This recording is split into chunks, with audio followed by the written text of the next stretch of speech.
Good morning, everybody online watching with our Sunday school in the book of Genesis, reading the book Creation to Babel, commentary for families by Ken Ham, and welcome. I'm glad to have you with us. I almost dropped my marker right off the bat here. Can someone read for me? We're going to be on page 73. We're on day 5. If you have not seen it yet, I encourage you to go back and check out the last part of day 4, which would be page 71, I think, because I think they count the picture as a page. It was talking about the stars being signs, not astronomical signs, but signs as far as different seasons and things. And, at the end of chapter 4, it got into the most important sign that the stars have been used for. And does anybody remember what that sign was? The most important sign in human history. It was used to proclaim something. Christ's birth. Christ's birth, absolutely. Special star. We said last time when we left off, we just finished day 4. What was the star? I mean, who knows? I think it was probably an actual star, but it might have been a combination of different stars aligning. It could have just been a miracle. I mean, honestly, we don't actually know based on the text. It's just really cool. If you watch the Nativity Story, which is a great movie, they try to make the argument that there was 3 planets that aligned and stuff. I interpret it more literally. I think it actually was a star. So that's a phenomenal thing if you go back and read that. Can someone read Genesis? You can read it out of the book or read it from just your Bible version. Can someone read Genesis 1:20 through 23? Then God said, "Let the waters abound with an abundance of living creatures, and let birds fly above the earth across the face of the firmament of the skies." So God created great sea creatures and every living thing that moves, with which the waters abounded, according to their kind, and every winged bird according to its kind. And God saw that it was good. And God blessed them, saying, "Be fruitful and multiply, and fill the waters in the seas, and let the birds multiply on the earth." So the evening and the morning were the 5th day. Yeah, and I like what Ken Ham points out here. Thank you for reading that there. He points out that in verse 120, it uses the word birds. How many people's translations use the word birds? Mine actually does. Mine's the New King James. He brings up an interesting point that it actually probably would have been better to translate it as flying creatures or just creatures. The word here can encompass essentially more than just birds, okay? Now, he does limit here. So what are we talking about? So what all was created, if you just caught what Debbie read there? We understand that flying creatures are created. What else was created on day 5? Sea creatures. The sea creatures, right? And so this would include, the term I forgot last week, which I was reminded of, plesiosaurs, different things like that, that you can see in the picture there on the left. Jellyfish, pretty much anything that dwells in the sea.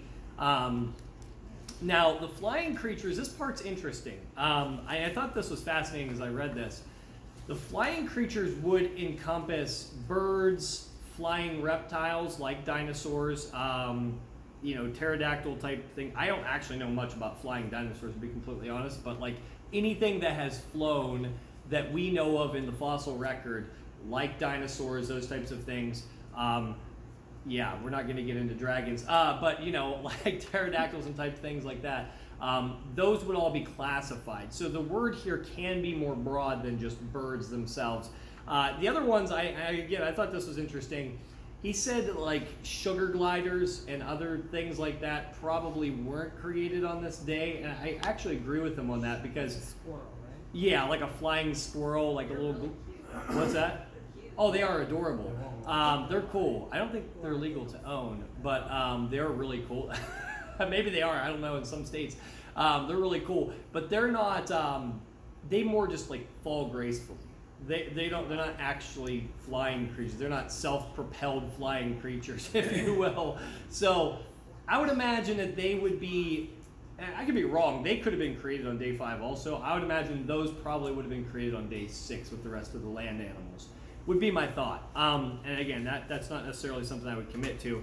But he lists here flying squirrels, sugar gliders, and gliding lizards. There are gliding lizards as well, which are really cool. Now, the other question is, does this include bugs on day 5? I would say no. Because of the wording, and if you look at day 6, Day 6, as we're going to get into a little bit later on, uses the phrase creeping things. In the Bible, in the Old Testament, the words like creeping things are associated with bugs, things that creep on the earth. Now, it is possible on day 5 that God did create butterflies, moths, flying bugs, but then on day 6 created spiders and other creeping things like that. Because we know them as insects and things like that, but those are all modern classifications that we have created based on the kinds and things like that. I don't know. It is possible that he created flying bugs on day 5 and then created the other ones on day 6.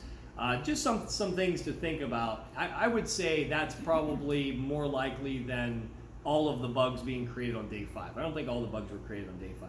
I think if they were all created at once, it was probably day 6 because of the word creeping things that's used. And bugs are creepy, so I think the King James did get it correct there.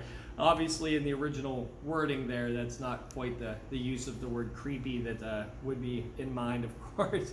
But now, if you notice here in verse 21, it says here, according to their kind. Now, you notice in verse 21, that word that's used so often that we see, after or according to their kind. That's used to describe the land animals. It's used to describe the creeping things, the plants, and the things in the water. And so this is really, really important when we examine this from a perspective of creation science. According to their kind would be like the example of like cats, like saber-toothed tigers. Like we use that as an example, I think, or we had mentioned things like that. You have one cat kind, but there's all sorts of different species within that particular classification. So if you're looking at the animal kingdom, this would be like genus, the genus, and then the species. It might be above the genus. We're not really sure yet. I mean, there's still a lot of work to do in genetics in examining how animal kinds are related to each other. But the Bible uses the word kind. Carolus Linnaeus didn't come around until much later on and create the classification systems. And so what we understand is, saber-toothed tigers are related to the cat that I have, which are related to leopards, which are related. There's all kinds of genetic diversity. But we should expect that, right? Because the Bible says that each one reproduces after its kind. It doesn't say that they're all going to look the same, but they're all the same kind of animal, okay? You don't see cats in the evolutionary record evolving into something else. Now, if the evolutionary record were true, you would have to have sea animals, because life, they believe, started in the primeval seas, and eventually that's actually where they believe the first single-celled organism came from, because, well, there's a variety of ways they're trying to figure out how non-life turned into life on its own, which they're not going to figure out because it's not possible. And there's some scientific laws that would permit that, not prohibit, that's the correct word. But yeah, according to the evolutionary theory, you should see things evolving in the ocean, these sea creatures gradually turning into land creatures. And then, according to some scientists, you should see dinosaurs gradually turning into birds. And, unfortunately for the evolutionists, we don't see any of that in the fossil record. The only place you see those things is in textbooks. In textbooks, they'll try to paint together a picture and show you how these things have a nice, smooth transition. There's all these transitional fossils that have been found. Unfortunately, none of that's true. They have not found one single transitional fossil. If they did, it would be a huge deal, and you would see it all over the news. They claim that they've found transitional fossils, but they really haven't. What they found is fossils. They find things that are fully developed. You don't see these things in their in-between forms. I mean, you don't see a dinosaur in its in-between form transforming into a bird. What you find is a dead dinosaur and a dead bird, and you kind of try to piece together and say, well, maybe they evolved. That's all they have right now. Now, I've always said this. When you find a fossil, there's one thing you can tell from that fossil. Something died. And that's all you know objectively. Objectively, that thing is dead. It's dead. It's not going to pulse. But that's all you really can tell. Because from that point on, you're making speculation about things that you weren't there to see. So, like, for example, what layer was it found in? Well, if you're a Christian, you're going to interpret it one way. If If you're an evolutionist, you're going to interpret it another way. If you're a creation, or if you're an evolutionary Christian, you're going to try to see it from your own lens. And so we weren't there. We didn't see the animal get buried. We don't know. And the only way to tell is to examine it using historical evidence and try to figure it out. And so with no witnesses, you have to do a historical investigation to figure out when something happened, how it happened. And so as Christians, my argument is we have a very good historical book. God was there. God's the witness. And so it doesn't matter if we were there, God was there. He knows what happened, and he's told us what happened in the true book. Now, what's the easiest way to prove that creation is as it says it is in Genesis? The resurrection of Christ. As we're going to talk about in a couple of weeks with Easter Sunday, if Jesus rose from the dead, that makes everything in the Bible true. That makes everything Jesus claimed true. Jesus is the creator. The apostles claimed that he was the creator. So, in fact, if Jesus rose from the dead, we can trust all of it. If he didn't rise from the dead, then we can't trust any of it. And so that's the real ride or die. And that's why it's a compromising issue. That's why the resurrection, you see many preachers in this area who are apologists and stuff. One of the main arguments they make for God is the resurrection of Christ, because there's significant evidence for it. And so that's why we believe the Bible is written. That's why we don't have to have a time machine to go back and see why there's no transitional fossils, why evolution doesn't work. We understand that the Bible is in fact the Word of God, and we believe it, and we trust it. And so as Christians, that's what we have. Now, as an evolutionist, what you have to do is you have to make assumptions. And those assumptions, unfortunately, are based on no empirical data. They're based on worldview. And to some degree, Christians have worldview as well. Our worldview is that the Bible is correct and that we trust it literally. And so you always interpret the past based on your worldview. So I want you to understand something. If somebody, like grandkids, whatever it is, talking to you about what they learned in school, and they try to tell you that, pull up the textbook. And I took anthropology in college. This is one of my areas of study. I really enjoyed studying anthropology. But they try to tell you that there are in-between forms to prove that humans evolved from apes. It is simply not true. And I can tell you that firsthand, studying this stuff, holding the cast models, understanding and seeing these things in person. They just don't exist. It's a fiction. It's a really interesting story if you read it. It's but it's all it is a story. Yes. I would encourage, and I know I did this when you were both in high school and in college, but in college in particular, I would encourage you to look at your children or grandchildren's textbooks that teach evolution, and actually use that textbook as a means to disprove evolution, because there is language in there that presupposes things that are not based on scientific evidence, but they're based on theory. And you can show them how they go from this thing to the process by filling in the gaps with all kinds of wordplay. And it's astounding that how they take advantage of that. Yeah, it really is. It really is interesting how they kind of make so many assumptions. And I will say this. There is actually a push in recent years, and we're talking like the last 10 years, of secular scientists away from the evolutionary theory.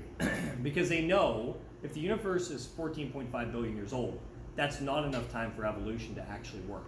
The time frame doesn't work. The mechanisms, the mechanisms that would actually cause single-celled organisms to develop in all the things that we see today, those mechanisms don't exist. Evolution does not offer those mechanisms. So what scientists are now looking to, and these aren't Christians, are fields within what's called developmental biology. They're starting to recognize that maybe there wasn't a single ancestor. Maybe there was multiple common ancestors. And that's what the Bible teaches. The Bible teaches that there are multiple common ancestors. We're not against a common ancestor.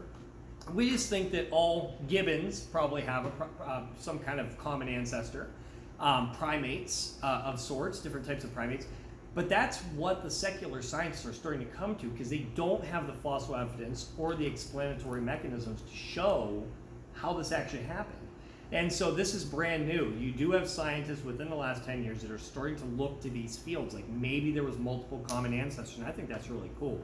Now, are they ever going to admit that humans and dinosaurs lived at the same time, or the Earth is 5,000 years old, 6,000 years old? No, of course not. But it's just to show that, they do start to they are starting to acknowledge. They are starting to acknowledge these types of things, and I do think it's interesting. All right. Okay. Yes. Yeah. Andy Woods cited a study that most teens, the reasons they turn from the church is because Christians don't have an answer for dinosaurs. Yeah, I could see that. I could see that. But I think we do have really good positive answers for that stuff. We've done a bigger study on that. Like we're gonna get into some of the stuff, but probably not obviously to the detail that we did in our 10, 11 week study.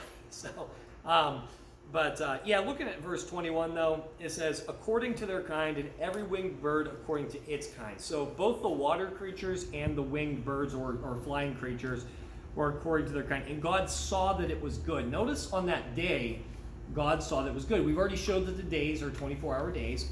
And again, if the animals were still evolving, like, you have to understand here, like, evolution, according to the theory, is a very brutal process. And so my argument is that I don't think God could essentially call it good if there was all these things, like cancer in the fossil record, and death, animals eating each other to survive, and all these types of things. I don't think could be classified as good, but God does call it good, and but you see here that they're producing after their kind. So the question is, which one came first, the chicken or the egg? So that Ken Ham does mention that it would be the chicken. Yes, it would be the chicken, because how, even if you're an evolutionist, how could the egg come first? That wouldn't make sense. I don't think, even from an evolutionary perspective. But we know that God did create fully functional animals ready to reproduce. And yeah, we do understand that this kind of flies in the face of evolutionary theory. We talk about the wrong order and stuff. But according to this, the flying creatures and the sea creatures came at the same time. And obviously there's some disagreement with the order of creation as well, as far as what the Bible would say. I would say this, if you check out page 73, I'm sorry, 75 and 76, we're not necessarily going to get into that in great detail, but because we've already mentioned it, that would be the dinosaurs turning into birds. There have been claims, and he even gets into this on page 76. It says here, feathered dinosaur claims, pointing out that some of these feathered dinosaurs are really just birds. There are so many assumptions that go into the fact of, like, we don't know that dinosaurs had birds. We don't know that dinosaurs had birds. We don't know that dinosaurs had feathers. We don't know that they didn't either. You can't say for certain that dinosaurs had feathers. You can't say that they didn't. I mean, I would imagine, based on the evidence we know, they're probably some kind of reptiles. So they probably had scales, but again, that could be wrong. We ultimately don't know that they necessarily ate meat. They have big teeth. We do understand that there's creatures like pandas who are primarily herbivores that have teeth that are crazy. Now, if you try to mess with a panda, they will bite your face off. They're very mean. That could have been the same with the dinosaurs. They could have been primarily herbivores, but if you mess with one, they may try to attack you. We don't ultimately know. All we're making is assumptions based on the fossils. You have a fossil, and that's it. I mean, you have to make assumptions about the past based on limited, very, very limited evidence. And to say that we have dinosaurs evolving into birds, it's just simply not true. There are some commonalities in bone structure. There are some commonalities in movement. But that does not prove anything. You would have to have all of these transitional forms in between to show that. But I gave the example a couple weeks ago. I said Microsoft PowerPoint and Microsoft Word are very similar. Are they the same program? No. Did they both come from a computer that exploded into ashes and created them both, 100,000 years ago? No. But they were created by the same designer. And so therefore they have the same similarities within them. That's like us and apes. There's some similarities because there's a similar designer. There's similarities in DNA, between not just us and apes, but other animals, because we're all made with the same code created by God. That in itself is not a silver bullet for, or a smoking gun for evolution. It's just a fact of a common creator. That's the way I see it. Yeah, and to address the idea of why would God, let's say, create Tyrannosaurus rex with such big teeth and so forth, I agree with that argument. I think that there could be some recessive DNA coding that was designed into any creature, but we see all over creation creatures, whether they're bats or other things, that like the fruit bat and so forth, that eat fruit and other things, and those teeth are used for a variety of purposes. But once the corruption of man came, then that also changed the whole DNA structure of almost everything. All creation was altered. Yeah, and there's almost too much stuff to get into as far as like the flood. Like even like the bigger animals, did Noah have to bring the bigger animals? No, it didn't never say he couldn't bring youth animals. You know, you get into all those arguments that Ken Ham does at the Ark, and that's why I'd really like to go to the Ark. I think it would be a really interesting trip to see, because you really need like 2 days to see that in the Creation Museum, and maybe even 3 days. It really is incredible from what I've heard. But you know, you do get into these different aspects of you know, a lot of what's claimed by modern science is assumption. And it's claimed as fact, but it is assumption. And I want to say, you know, if you look here, I think one of the best, if you go to Matthew 12, I want to leave you with this verse. And then we'll finish up day 5 next time. Matthew 12:39. Talking about the importance of ocean creatures. We've talked about signs. We've talked about a lot of stuff. In Hebrews study, we talked about prophets. This is one of the most important things that obviously we understand, the floodwaters. Notice what Matthew 12:39 and 40 says. It says, an adulterous and an evil and adulterous generation seeks for a sign, but no sign will be given it except the sign of the prophet Jonah. For just as Jonah was 3 days and 3 nights in the belly of the great fish, so will the Son of Man be 3 days and 3 nights in the heart of the earth. And so we see there's many great signs, like the flood, the coming judgment, all that stuff. But the most important sign is the fact that it was a pre-representation of Christ's death, burial, and resurrection on the cross. Or resurrection from the dead. Resurrection on the cross. Resurrection from the dead. And so we see that obviously the heading on page 77, an aquatic sign pointing to Christ. And so we see how God used one of these great sea creatures to point to his son, and how incredible that is. On next Sunday, we're going to finish and we're going to talk about what are the living creatures. If you want to read on through page 79. Easter next Sunday. Oh, Easter next Sunday. Sorry, 2 weeks. Yeah, what the living creatures are, the difference between plants and other animals, what constitutes life, and I'd encourage you to read chapter 6, day 6, if you guys are following with us online. It's been amazing having you guys. I hope you have a wonderful rest of your week, and we'll see you in tomorrow night's video, hopefully. All right.